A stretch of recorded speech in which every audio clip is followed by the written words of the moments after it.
উনি একা একা নামাজ পড়েছেন, মসজিদের ভিতরে কোনো আজান নাই, উনি শুধুই মাত্র একা একা নামাজ পড়েছেন। কিন্তু উনি বলেন, রাসূলের মসজিদ আজান ছাড়া থাকে না। নামাজের ওয়াক্ত যখন হয়ে যেত আর আমি নামাজের জন্য প্রস্তুত হতাম, একটা আজানের আওয়াজ আমার কানে আসতো, আমি কান ঘুরাইতাম ফিরাইতাম, আজানটা কোথা থেকে আসে? সাঈদ ইবনে মুসাইয়িব বলে, মসজিদের মিনারার আজান বন্ধ, কিন্তু আমার কানে একটা আজান আসতো। আমি ধীরে ধীরে রওজায়ে আতহারের কাছে যাইতাম, আমি শুনতে পাইতাম মিনারার আজান বন্ধ, কিন্তু সাইয়্যিদুল মুরসালিন নবী নিজে নিজের মসজিদে আজান জারি রেখেছে। রওজায়ে আতহার থেকে নামাজের সময় রাসূল নিজে মুয়াজ্জিন হয়ে আজান দিতেছে, আর নবীজির আজানের আওয়াজ আমি সাঈদের কান স্পর্শ করতেছি। করেন আমার গ্রামে যদি আমি হিসাব করি, তাহলে বৎকারের সংখ্যা বেনামাজির সংখ্যা বেশি, নামাজির সংখ্যা কম। আর ওই জমানায় বেনামাজির সংখ্যা রেয়ার কেস, ইবাদত বন্দেগী করনেওয়ালার সংখ্যা বেশি। তাও ইবাদত আপনার আর আমার মতো ইবাদত না। তাদের ইবাদত কেমন ছিল? যেমন সাঈদ ইবনে মুসাইয়িব তাবেঈ, যিনি হযরত আবু হুরায়রার মেয়ে বিয়ে করছিলেন। হযরত আবু হুরায়রা নবীজির কাছ থেকে সবচেয়ে বেশি হাদিস যিনি সংগ্রহ করেছেন, তিনি হলেন হযরত আবু হুরায়রা রাদিয়াল্লাহু আনহু, যিনি নবীর কাছ থেকে শুধু হাদিস শোনার জন্য কোথাও যাইতেন না, ক্ষুধার যন্ত্রণায় পড়ে থাকতেন, খাওয়ার সন্ধানেও যাইতেন না। মানুষ মনে করত ওনার মৃগী রোগ, আসলে রাসূলের হাদিস শোনার জন্য রাসূলের কাছে ক্ষুধার যন্ত্রণা নিয়ে পড়ে রয়েছে। এই হযরত আবু হুরায়রার মেয়ের জামাই ছিলেন হযরত সাঈদ ইবনে মুসাইয়িব রাহমাতুল্লাহি আলাইহি। এই সাঈদ ইবনে মুসাইয়িব এত বড় মাপের একজন আবেদ ছিলেন, যিনি 2 রাকাত নামাজে আল্লাহর কোরআন পুরাটা খতম করেছেন। যেমন হযরত ওসমান 2 রাকাত নামাজে কোরআন খতমকারী, ইমামে আজম আবু হানিফা 2 রাকাত নামাজে আল্লাহর কোরআন খতমকারী, সাঈদ ইবনে মুসাইয়িব 2 রাকাত নামাজে আল্লাহর কোরআনে কারীম খতমকারী। শুধু তাই নয়, 40 বছর লাগাতার তাকবীরে উলা সহ 5 ওয়াক্ত নামাজ আদায় করেছেন। সুবহানাল্লাহ। আগামী কালকে বললেন, আরেকটু আস্তে করে বলেন। আমি খবরটা আবার দেই, সাঈদ ইবনে মুসাইয়িব কত বছর তাকবীর উলার নামাজ পড়েছেন? কত বছর? 40 বছর লাগাতার তাকবীরে উলা সহকারে নামাজ পড়েছেন সাঈদ ইবনে মুসাইয়িব। আর ওনার নামাজের আরো 2টা কারামতি শুনেন। একটা কারামতি হলো ওনার নামাজের ইহতিমাম কিরকম।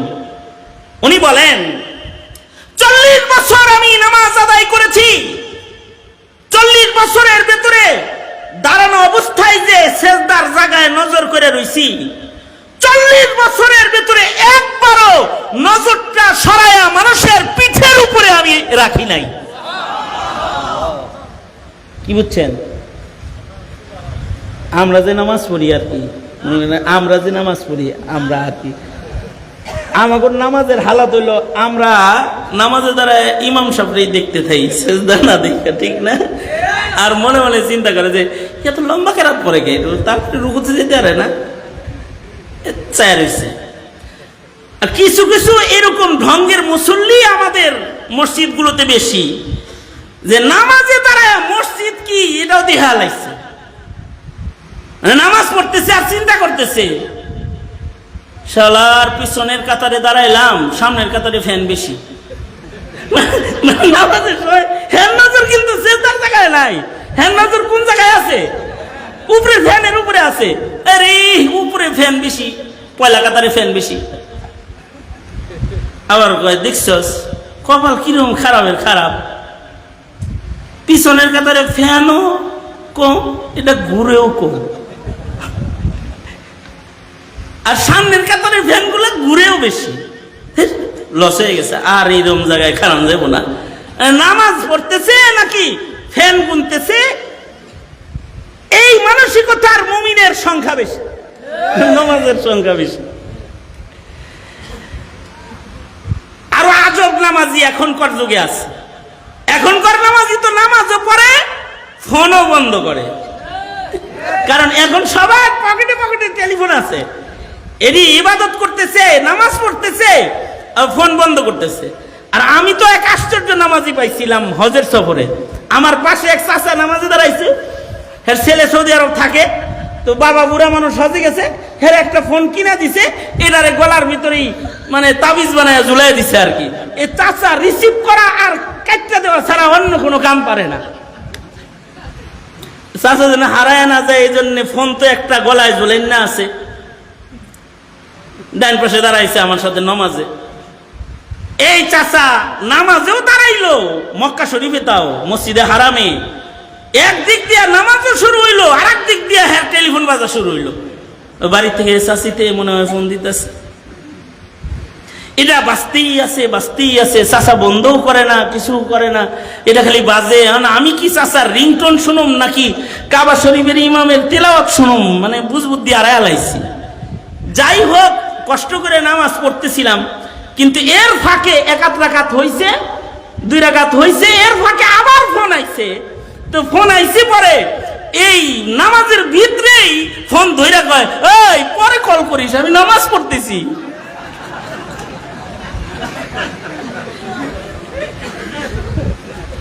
এই হইল অবস্থা।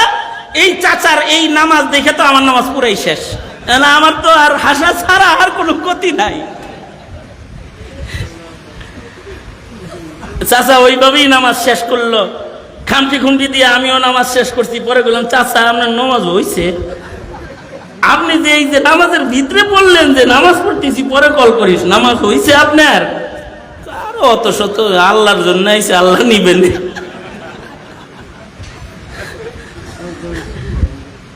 এই হইল আমাদের ইবাদত। আর সাঈদ ইবনে মুসাইয়িবের নামাজের হালত কি? উনি 40 বছর নামাজ পড়ছেন, দাঁড়িয়ে সেজদার জায়গায় নজর করে তাকায় রইছেন 40 বছর। উনি বলেন, 40 বছরের ভেতরে আমি দাঁড়িয়ে থাকা অবস্থায় আমার নজর কখনো সেজদার জায়গায় ছাড়া নজরটা উঠে কখনো মুসল্লি বা ইমামের পিঠের উপরে 40 বছরের ভেতরেও পড়ে নাই। সুবহানাল্লাহ। শুধু তাই নয়, আরো আশ্চর্য কথা হলো, সাঈদ ইবনে মুসাইয়িব বলেন, 40 বছর আমি নামাজ পড়েছি, 40 বছর আমি নামাজের আজান মসজিদের কাতারে বসে বসে শুনছি। তার মানে হলো 40 বছরের ভেতরে জীবনে কোনোদিন আজানের পরে মসজিদে যায় না। 40 বছর পর্যন্ত তিনি আজানের আগে মসজিদে প্রবেশ করেছেন। ওনাকে বলা হতো, ও সাঈদ ইবনে মুসাইয়িব, আজানের পূর্বে আপনি কেন মসজিদে আসেন? তিনি বলতেন, হাসরের মাঠে যদি মহান আল্লাহ আমারে জিগায়, সাঈদ রে আমার ঘরে ডাইকা তোকে আনা লাগতো কেন? এই কথাটা যেন মহান আল্লাহ আমাকে বলতে না হয়, এ কারণে আমি 40 বছর আজানের আগে মসজিদে এসে বসে থাকি। আল্লাহর ঘরে যেন হাইয়া আলাস সালাহ বইলা আমি সাঈদ রে যেন ডাইকা আনা না লাগে। বলবেন, এত ইবাদত করে হের লাভ কি হয়েছে? এত ইবাদত করে লাভ কি হয়েছে এটা শোনেন। এই রকম ইবাদত করার কারণেই ওনার কানটা দামি কান হয়ে গেছে, ওনার চোখটা দামি চোখ হয়ে গেছে, ওনার মুখটা দামি মুখ হয়ে গেছে। হাত্তা কুনতু সামাহু আল্লাযী ইয়াসমাউ বিহি ওয়া বাসারাহু আল্লাযী ইউবসিরু বিহি ওয়া ইয়াদাহু আল্লাযী ইয়াবতিশু বিহি। মানুষ যখন ইবাদতের মাধ্যমে দামি হয়ে যায়, তখন আল্লাহ বান্দার কান হয়ে যায়, আল্লাহ বান্দার চোখ হয়ে যায়, আল্লাহ বান্দার হাত হয়ে যায়, বান্দার এত কাছে এসে যায়। হাদিসে কুদসি, শামীরা মদিনাতুল মুনাওয়ারাতে আক্রমণ করলো। ইয়াজিদি বাহিনী ক্ষমতা দখল করার জন্য মদিনায় আক্রমণ করলো। ক্ষমতা লিপ্সু যারা হয় জমিনে, এদের কাছে ভালো মানুষেরও দাম থাকে না, মানুষেরও দাম থাকে না। এদের কাছে ক্ষমতাই দামি হয়। তারা দেশের মানুষ ও ভালো মানুষ কারোর কদর ক্ষমতাধরদের কাছে থাকে না। যেমন ইসরায়েলের কাছে ক্ষমতা লিপ্সু যারা, তাদের কাছে ফিলিস্তিনের নারী শিশুর দাম নাই। অথবা ইরানের সাধারণ মানুষ, শান্তিতে থাকা মানুষদের উপর ইসরায়েল হামলা করেছে। আমেরিকা তার ক্ষমতাকে প্রতিষ্ঠিত করার জন্য শান্ত জমিনকে অশান্ত করে ফেলায়, ক্ষমতাকে প্রতিষ্ঠা করার জন্য। এমনকি ক্ষমতা লিপ্সু যারা হয়, তাদের কাছে ভালো মানুষের দাম থাকে না। যেমন ইয়াজিদি বাহিনী হযরত হুসাইনকে কারবালায় শহীদ করেছে ক্ষমতার জন্য। শুধু তাই না, মদিনায় আক্রমণ করেছে, মদিনাতুল মুনাওয়ারাতে আক্রমণ করে মদিনার ভেতরে যখন প্রবেশ করেছে, তখন মদিনার মসজিদের আজান বন্ধ করে দিছে। 5 দিন 3 দিন মসজিদে নববীতে আজান হয় নাই, এবং 3 দিন মসজিদে নববীর নামাজ বন্ধ ছিল। তাদের কাছে নামাজ ও ইবাদত বা মসজিদের দামও থাকে না, যারা ক্ষমতা লিপ্সু হয়। মদিনাতুল মুনাওয়ারাতে যখন হামলা করছে, তখন জাবের ইবনে আব্দুল্লাহ, বুখারী শরীফে ওনার রিওয়ায়াত আছে অনেক, এক বড় আলেম সাহাবী ছিলেন জাবের ইবনে আব্দুল্লাহ, যিনি একটা হাদিস, বুখারী শরীফ কিতাবুল ইলম, একটা হাদিস শিখার জন্য তিনি মদিনাতুল মুনাওয়ারা থেকে পায়ে হেঁটে সুদূর কুফা পর্যন্ত গেছেন একটা হাদিস শোনার জন্য, হাদিসের সনদকে আলী বানানোর জন্য। শুধু এই জাবের ইবনে আব্দুল্লাহ বৃদ্ধ হয়ে বুড়া বয়সে তিনি অন্ধ হয়ে গেছিলেন। তো সবাই তো হামলা করার পরে পালাইছে, জাবের ইবনে আব্দুল্লাহ আর পালাইতে পারে নাই। ইয়াজিদি বাহিনী যখন মদিনায় ঢুকছে, তো জাবের ইবনে আব্দুল্লাহর মতো সাহাবীর পিঠে লাথি মেরে তাকে বালির ভেতরে ফেলে দিয়েছে। ক্ষমতার জন্য সাহাবীর পিঠে আঘাত করেছে। হাজ্জাজ ইবনে ইউসুফ ক্ষমতার জন্য সাহাবীকে হত্যা করেছে, জবাই করেছে। শেখ হাসিনা ক্ষমতার জন্য এদেশের সাধারণ মানুষকেও ফাঁসির কাস্টে ঝুলাইছে, আলেমদেরকে জেলখানায় আটকায়ছে ক্ষমতার জন্য। ক্ষমতার জন্য, শুধুই মাত্র ক্ষমতায় টিকে থাকার জন্য শাপলা চত্বরে গুলি করে মানুষকে হত্যা করেছে, শহীদ করেছে। তলবে ইলমদের রক্তে বাংলার রাজপথকে লাল করেছে।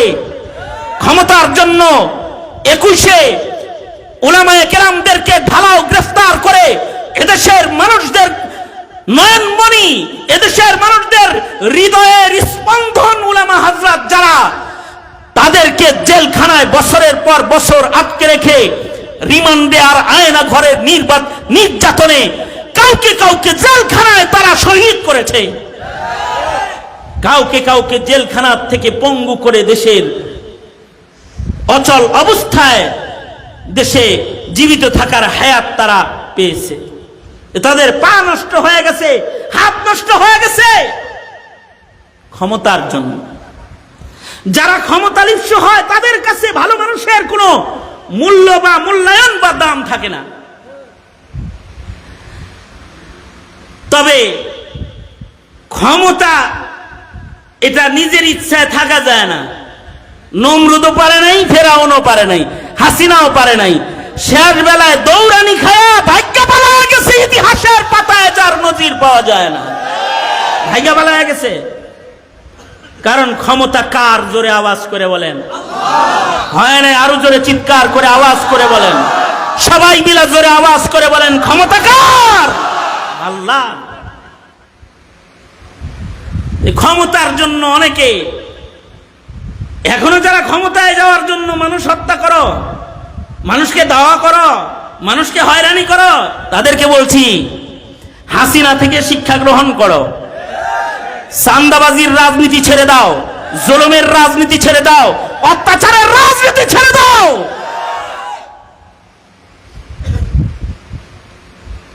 ইসলামের রাজনীতি করো, মানুষের শান্তির রাজনীতি করো, সেবার রাজনীতি করো, দম্ভ আর অহংকারের রাজনীতি ছাড়ো। কারণ এই নেতাগিরি রুহু বাইরে হয়ে গেলেই শেষ, ক্ষমতাগিরি রুহু বাইরে হয়ে গেলে শেষ। এ কারণে হযরত সুলাইমানের মতো মানুষ, সুলাইমান তো বাংলাদেশের রাজা নামিয়া, হযরত সুলাইমান হলেন ইনস জিনের বাদশা, সারা দুনিয়ার বাদশা হযরত সুলাইমান। আর হযরত সুলাইমানের হালত হইল, হযরত সুলাইমান যখন তখতে সুলাইমানিতে বসতেন, আর এই তখতে সুলাইমানি ওনাকে নিয়ে বিনা তেলে, বিনা ইঞ্জিনে, বিনা ড্রাইভারে, ওনার মনের ইচ্ছা মতো আল্লাহর হুকুমে এটা চলতো। যেখানে যেতে চাইতেন তখতে সুলাইমানি হযরত সুলাইমানকে নিয়ে সারা দুনিয়া এ তখ্ত ভ্রমণ করত। আল্লাহু আকবার, জোরে করে বলেন। এটা পয়গম্বর সুলাইমানের মুজিজা, সুলাইমান আলাইহিস সালামের মুজিজা এটা। আচ্ছা, যে তখতে উইটা বসলে তখ্ত তারে লইয়া উইরা যায়,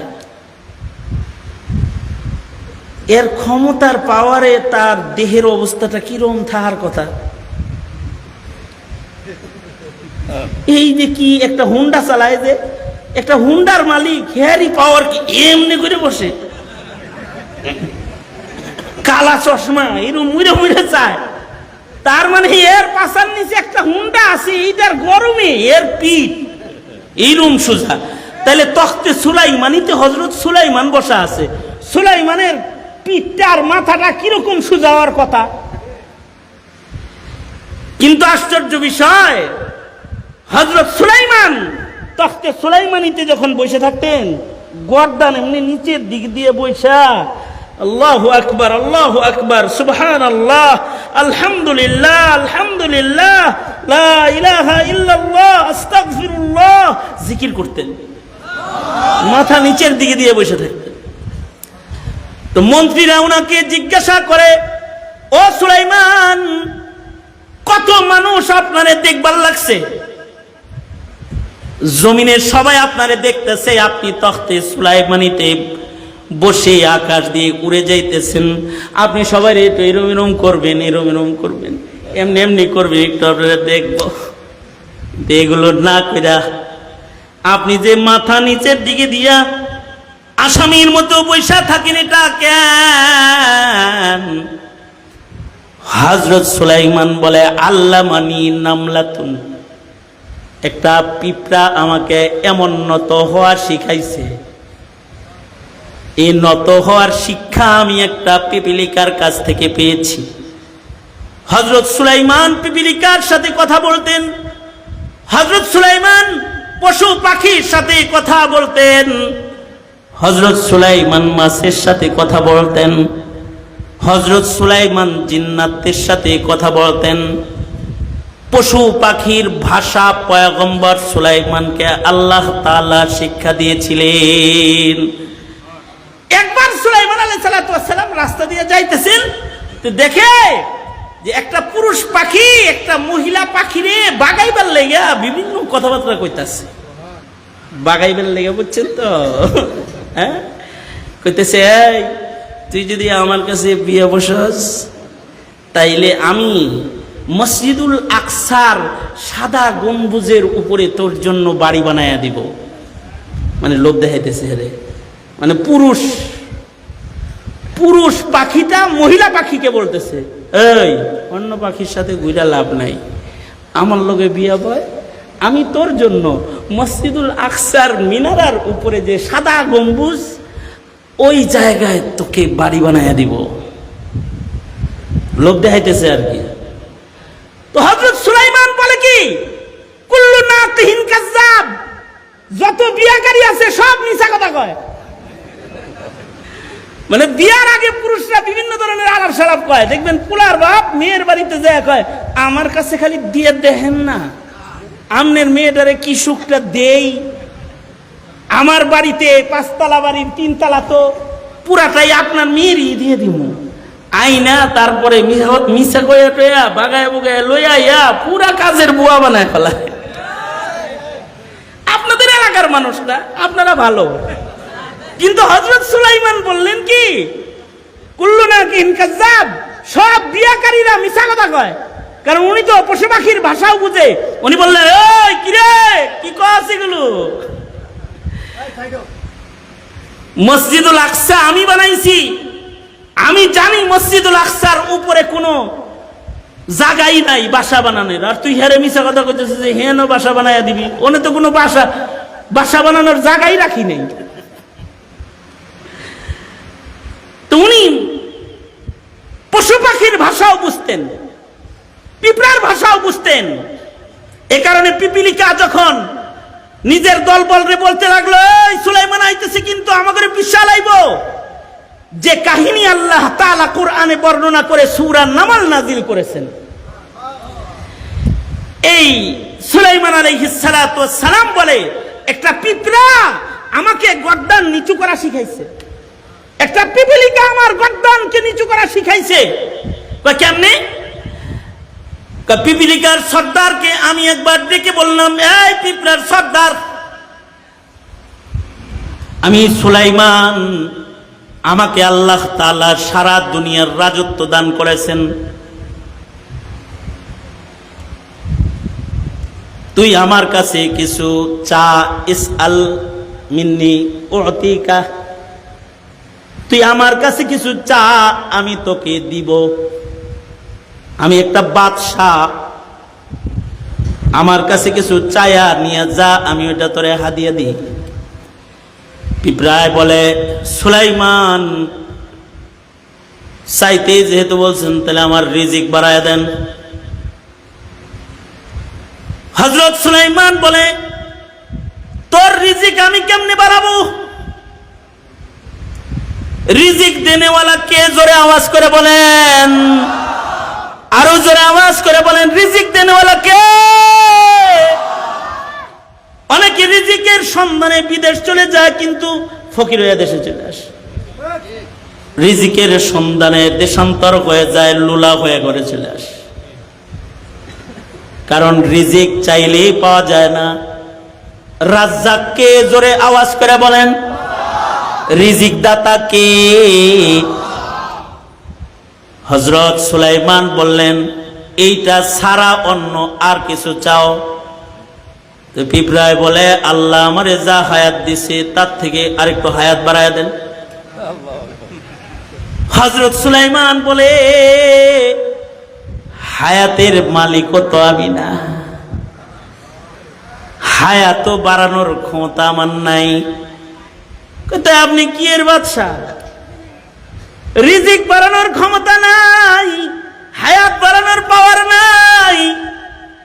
যেই দুই জিনিসের উপরে মানুষের দুনিয়ার দারমাদার, হায়াত হইলে দুনিয়া ভোগ করা যায়, রিজিক হইলে শান্তিতে দুনিয়ায় সময় কাটানো যায়।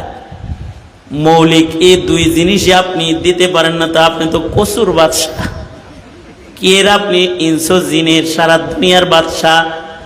হযরত সুলাইমান বলে, পিপিলিকার ওই কথা শোনার পর থেকে রাজমুকুট মাথায় লইয়া লজ্জা আর শরমে আমি সুলাইমান আমার মাথাকে সোজা কইরা বসতে পারি না।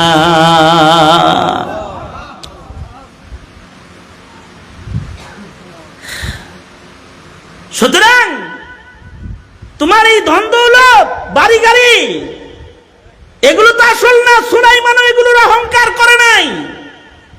তোমার আমার মূল অর্জন হলো তোমার আমার ইবাদত আর বন্দেগী। ইবাদত বন্দেগীর পাওয়ার হলো মানুষের আসল পাওয়ার। ক্ষমতা তো সুলাইমানকে আল্লাহ দিয়েছিলেন, ক্ষমতা দিয়ে সুলাইমান থাকতে পারে নাই। অথবা নমরুদ, ফেরাউন, সাদ্দাতকে ক্ষমতা দিয়েছিলেন, ক্ষমতা স্থায়ী হয় নাই। তোমরা যারা ক্ষমতা দখলের রাজনীতি করো তারা এটা মনে রাখবে, দুনিয়ার এ তামাশা স্থায়ী তামাশা না। এ খেলা যে কোনো সময় যে কোনো অবস্থায় হঠাৎ করে নিভে যায়, ঠিক কিনা জোরে বলে? সুতরাং ভালো হয়ে যাও গা, ভালো হইতে পয়সা লাগে না।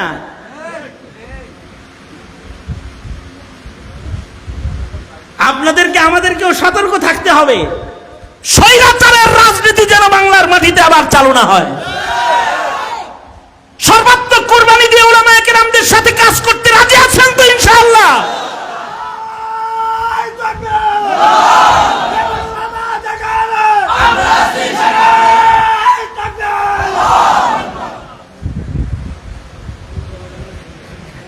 তবে ক্ষমতা লিপ্সু যারা হয়, আমি আমার আলোচনাকে ইতি টানতেছি খুব তাড়াতাড়ি, কারণ আমি জানি রাত 1:45 বাজে গেছে, প্রায় আপনাদের কষ্ট হইতাছে। তবে আমাকে অনেক রাত্রে বসাইছে, আমি এখন কি করব? আমাকে বসাইছে 12:30টায়। 12:30টায় যেহেতু বসাইছে, 1:45 তো বাজতেই পারে, কি ঠিক না? আনসারী সাহেব হুজুর রহমাতুল্লাহ আলাইহি, ওনার দাওয়াতে, ওনার এদিকে কই মাদ্রাসা আছে না একটা, না এইখানে যেটা, হ্যাঁ এইখানে আমি আসছিলাম। সেই কবে আসছি, আনসারী রহমাতুল্লাহ আলাইহি কবরে চলে গেছেন, এরপরে আর আসা হয় নাই। নাসিরনগর আসলাম, নূরপুরে। এই যেহেতু পড়ছে আর 5-6 মিনিট থাকেন নাকি গণ, ঠিক না? আমি যেটা বলতেছিলাম, আসল পাওয়ার হলো মানুষের ইবাদতের পাওয়ার। ক্ষমতার পাওয়ার আসল পাওয়ার না, কিন্তু ক্ষমতার জন্য অনেক সময় মানুষ অত্যাচার করে। আর ইবাদতের পাওয়ার যাদের হয় তারা দুনিয়া আখিরাতের রাজত্ব দখল করে। যেমন সাঈদ ইবনে মুসাইয়িব, ইবাদতের কারণে উনার চোখ কানও অনেক পাওয়ারফুল হয়ে গেছিল। ওই যে 40 বছর তাকবীরে উলার নামাজ পড়ছে। এমনকি ইয়াজিদি বাহিনী যখন মদিনায় আক্রমণ করছে, 3 দিন মসজিদে নববীতে আজান বন্ধ।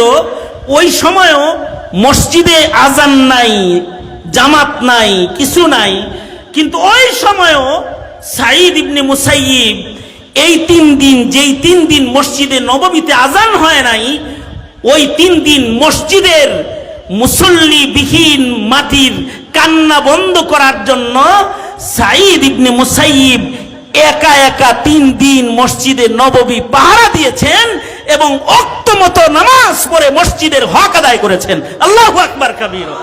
গোটা মদিনায় কিন্তু যুদ্ধ চলছে, আর উনি মসজিদের নামাজ জারি রাখছেন, আজান বন্ধ। কিন্তু মাঝে মাঝে সৈন্যবাহিনী মসজিদের ভিতরে ঢুইকা পড়তো। আর হাদিসের কিতাবে আছে উনি অসুস্থতা, পাগলের অভিনয় করতেন।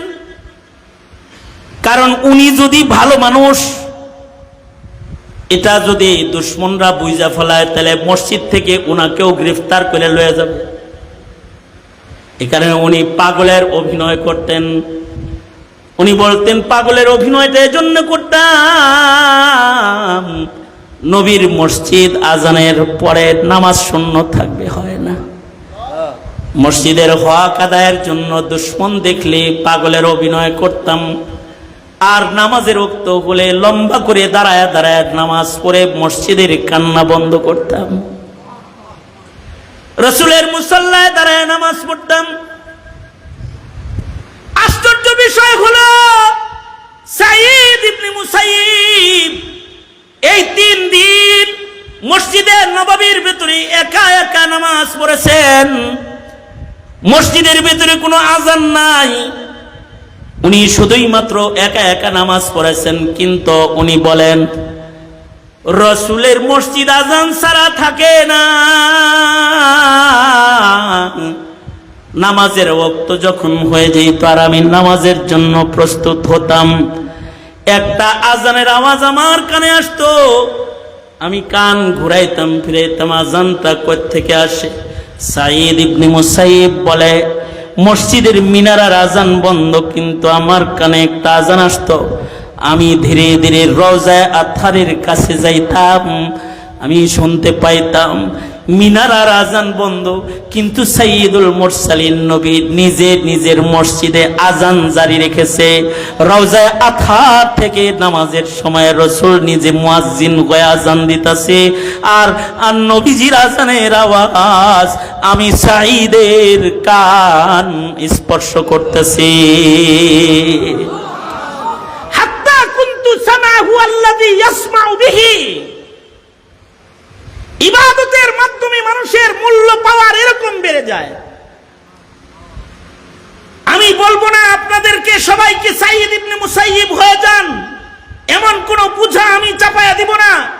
তবে আমি অতটুকুন তো অবশ্যই বলতে পারি, এতটুকুন কি করা যায় না যে আমরা আমাদের জীবনে ফরজ ইবাদত ছেড়ে দিয়ে মহান আল্লাহকে কষ্ট দিব না?